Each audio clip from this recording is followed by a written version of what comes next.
ایک نیکی کا بدلہ جناب سب ہزار گنا بھی بڑھایا گیا، لاکھ گنا بھی بڑھایا گیا، اور پھر سب کچھ بڑھانے کے بعد مقصد کیا ہے؟ مالک یہ ساری نعمتیں دینے کے بعد تو چاہتا کیا ہے؟ کسی امت کو یہ پروٹوکول نے دیا، اللہ نے فرمایا کہ اے ایمان والو روزے اس لیے فرض کیے ہیں تاکہ تم لعلکم تتقون، تم پرہیزگار بن جاؤ۔ جب بھی رمضان آتا ہے، اور یہ حدیث مبارکہ ہر ممبر پہ پڑھی جاتی ہے، میرے کریم صلی اللہ علیہ وآلہ وسلم ممبر پہ قدم رکھنے لگے تو اونچی آواز میں فرمایا آمین، دوسرے سٹیپ پہ قدم رکھا تو فرمایا آمین، تیسرے سٹیپ پہ قدم رکھا تو فرمایا آمین۔ صحابہ نے عرض کی یا رسول اللہ صلی اللہ علیہ وسلم کبھی ایسا نہیں دیکھا کہ آپ نے اس طرح کیا ہو، آج 3 بار آپ نے آمین فرمایا ہے۔ تو حضور علیہ السلام نے جو جواب دیا سنیے گا۔ حضور علیہ السلام نے فرمایا جب میں نے پہلے حصے پہ اپنا قدم رکھا تو جبریل میرے پاس کھڑے تھے اور مجھے عرض کرنے لگے یا رسول اللہ وہ شخص برباد ہو جائے، خاک آلود ہو جائے جس کے سامنے آپ کا نامی محمد لیا جائے صلی اللہ، جس کے سامنے آپ کا نام لیا جائے اور وہ آپ پر درود نہ بھیجے۔ جبریل فرماتے ہیں یا رسول اللہ وہ برباد ہو جائے۔ حضور نے فرمایا آمین ہو جائے۔ جب دوسرے حصے پہ قدم رکھا تو جبریل مجھے کہنے لگے کہ یا رسول اللہ جس شخص نے اپنے والدین کو بڑھاپے میں پایا اور ان کی خدمت کر کے جنت نہ حاصل کر سکا وہ بھی برباد ہو جائے۔ حضور نے فرمایا آمین۔ اچھا یہاں پہ نا ایک چھوٹی سی بات بتانا چاہتا ہوں، ہمارے ذہن میں یہ اس حدیث کو سن کے یہ خیال آتا ہے کہ پتہ نہیں والدین بوڑھے ہوں گے تو یہ حدیث فٹ ہو۔ یہاں بوڑھے سے مراد یہ نہیں ہے کہ تمہارے والد کے چٹے بال آ جائیں یا تمہارے والد چھڑی لے کے چلنا شروع کر دیں تب یہ حدیث لاگو ہوتی ہے، نہیں۔ یہ حدیث بڑھاپے سے مراد یہ ہے کہ جب تیرے باپ کو تیری ضرورت پڑ جائے، وہ کسی بھی معاملے میں کسی بھی جگہ ہو، جب تیرے والدین کو تیری حاجت ہو اور تو ان کی خدمت کر کے جنت حاصل نہ کر سکے تو بدعا دینے والے جبریل ہے اور آمین کہنے والے مصطفیٰ ہے۔ اور یہاں بھی ایک بات توجہ طلب فرما لیں، والدین ایسی نعمت ہے کہ اللہ تبارک و تعالیٰ کے ہاں 2 گناہ ایسے ہیں جن کی سزا اللہ دنیا میں بھی دیتا ہے اور آخرت میں بھی دیتا ہے۔ ایک وہ شخص جو میرے نبی کی کوئی سنت اپنائے اور اس کو ترک کر دے، مثال کے طور پہ داڑھی رکھ کے جو کٹوا دیتا ہے، کوئی سنت جو کنٹینیو رکھ کے اس کو ترک کر دیتا ہے، اس کے منافی چلتا ہے، اس کی سزا اسے دنیا میں۔ ایک بندے نے داڑھی رکھی نہیں ہے وہ اور چیز ہے، ایک بندے نے قرآن حفظ نہیں کیا اور بات ہے، ایک بندہ حفظ کر کے بلا دے گا اسے دنیا میں بھی سزا ملے گی اور آخرت میں بھی۔ اسی طرح داڑھی رکھ کے جو کٹوا دے گا، پہلے لوگ اسے کہنے لگ پڑے تھے کہ جناب ماشاءاللہ داڑھی رکھ لئیے، جی رکھ لئیے، بعد میں کٹوا دیں، ٹھیک ہے۔ اور دوسرا شخص وہ ہے جس نے اپنے والدین کو تکلیف پہنچائی ہو کسی انداز سے بھی، حضور فرماتے ہیں اسے دنیا میں بھی اللہ سزا میں مبتلا کرے گا، اور والدین کے نافرمان کے لیے آخرت میں جنت میں کوئی جگہ نہیں ہے، بے شک بندہ امام کعبہ بھی لگ جائے۔ تو والدین کے ساتھ محبت، توقیر، اف تک بھی کہنے کا جو پابند کیا ہے، اف تک بھی نہیں کہنا۔ خیر موضوع اور ہے۔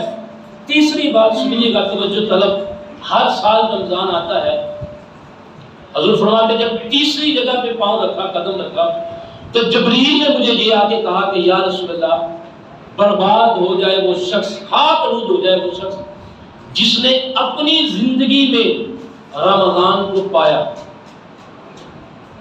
اور اپنی بخشش کروانے میں کامیاب نہ ہو سکا۔ بدعا کس نے دی ہے؟ بولے، اور آمین کس نے فرمایا ہے؟ اب میں آپ سے ایک سوال کرنا چاہتا ہوں، کیا یہ رمضان آپ کی زندگی کا پہلا رمضان ہے؟ بولے، سارے بولے۔ یہ رمضان ہماری زندگی کا پہلا رمضان ہے، اور بدعا کس کو دی ہے؟ جس نے اپنی زندگی میں رمضان پایا اور اپنی بخشش کروانے میں کامیاب۔ آپ کے پاس کوئی ایسا کوئی ایویڈنس موجود ہے کہ پچھلا رمضان آپ کی بخشش کروا چکا ہے؟ بڑی توجہ طلب اور بڑی معذرت کے ساتھ فتوے بے شک مجھ پہ جتنے مرضی لگائیں، لیکن میری بات غور سے سنیے گا، ہو سکتا ہے یہ رمضان آپ کو بدل جائے۔ آئیے لوگ کہتے ہیں کہ رمضان مہمان ہے، میں نے کہا نہیں، رمضان مہمان نہیں، ہم مہمان ہیں۔ رمضان تو کنٹینیو آ رہا ہے، ہر سال آتا ہے کہ نہیں 11 مہینوں کے بعد۔ کتنے لوگ اس وقت یہاں موجود نہیں ہیں جو پچھلے رمضان موجود تھے، تو مہمان کون ہوئے؟ رمضان مہمان ہے، ہم مہمان ہیں۔ پتہ نہیں اگلا رمضان دیکھنا ہے کہ نہیں۔ اور حضور فرماتے ہیں وہ برباد ہو جائے جس نے اپنی زندگی میں رمضان کو پایا لیکن بخشش کروانے میں کامیاب ہے۔ کتنے رمضان پچھلے گزرے ہیں، کوئی ایسا رمضان ہم نے گزارا ہے جس رمضان گزارنے کے بعد ہم یہ دعویٰ کر سکیں کہ الحمدللہ ہماری بخشش ہو چکی ہے۔ دعویٰ کیوں نہیں ہے؟ سنیں، دعویٰ کیوں نہیں ہے؟ رمضان آیا، مسجد آباد بھی ہوئی، قرآن مجید کی تلاوتیں بھی ہوئی، لوگوں نے پیسے بھی ڈونیٹ کیے، تقسیمات بھی ہوئی، چیریٹی پہ بھی جناب صاحب بے تحاشا پیسہ خرچ ہوا۔ جیسے ہی رمضان گزرا ہم واپس اسی سطح پہ چلے گئے۔ جھوٹ بولتے تھے رمضان کے لیے کنٹینیو، تھوڑا عرصہ چھوڑا، رمضان کے بعد وہی عادت ہے۔ نماز جماعت کی فکر نہیں کرتے تھے، رمضان میں تھوڑی بہت کی، رمضان گزرا ہے پھر وہی عادت ہے۔ رمضان میں نیکیاں کرتے تھے، رمضان کے بعد ساری نیکیاں ختم ہو گئی ہیں۔ مجھے بتائیے کیا آپ کی بخشش ہو گئی ہے؟ بولے یار کوئی ایسا رمضان نہ گزارے کہ جس رمضان گزارنے کے بعد رمضان بھی اللہ سے کہے۔ اور حدیث مبارکہ ہے، حضور فرماتے ہیں کہ جو رمضان کی قدر کرتا ہے، رمضان میں تقوی اختیار کرتا ہے، رمضان میں خیرات کرتا ہے، نماز پڑھتا ہے، تلاوت قرآن مجید پڑھتا ہے، اللہ فرماتے ہیں رمضان آنے پہ خوش اور جانے پہ غمزدہ ہوتا ہے۔ معاشر کے میدان میں یہ رمضان اس بندے کی بخشش کی دعا کرے گا، اللہ سے اپیل کرے گا، اس کی سفارش کرے گا اور اپنے ساتھ اسے جنت میں لے کے جائے گا۔ تو کیا آج تک جتنے رمضان گزرے تو کوئی ایسا رمضان گزرا ہے کہ جس پہ یہ امید ہو کہ وہ فلاں رمضان میں نے ایسا گزارا ہے کہ وہ رمضان میری سفارش کرے گا؟ ہم نے تو جناب اس رمضان کو بڑی معذرت کے ساتھ کاروبار کی وسعت کا ذریعہ بنایا، ہم نے سیزن کا مہینہ سمجھا۔ اس بڑی دنیا ہے، اس مہینے میں میں معذرت سے پھر بات کرتا ہوں، روزے نہیں رکھیں گے، کیوں؟ کام جو ہے وہ زیادہ ہوتا ہے، تراویح نہیں پڑھیں گے کام زیادہ ہوتا ہے، تلاوت نہیں کریں گے کام زیادہ ہوتا ہے، روزہ چھوڑ دیں گے کام کریں گے، کیوں؟ کہ بھئی سیزن کا مہینہ ہے، پھر عید آتی ہے، چاند رات آتی ہے، بہت بڑی دہاڑی اور سیزن کا نام دیا جاتا ہے۔ ٹھیک ایک ہفتے کے بعد یوں آ ہوتا ہے، پھر 11 ماہ مانگتے ہیں لوگوں سے، 11 ماہ مانگتے ہیں لوگوں سے، کہیں ادھار مانگتے ہیں۔ کیوں مانگتے ہیں؟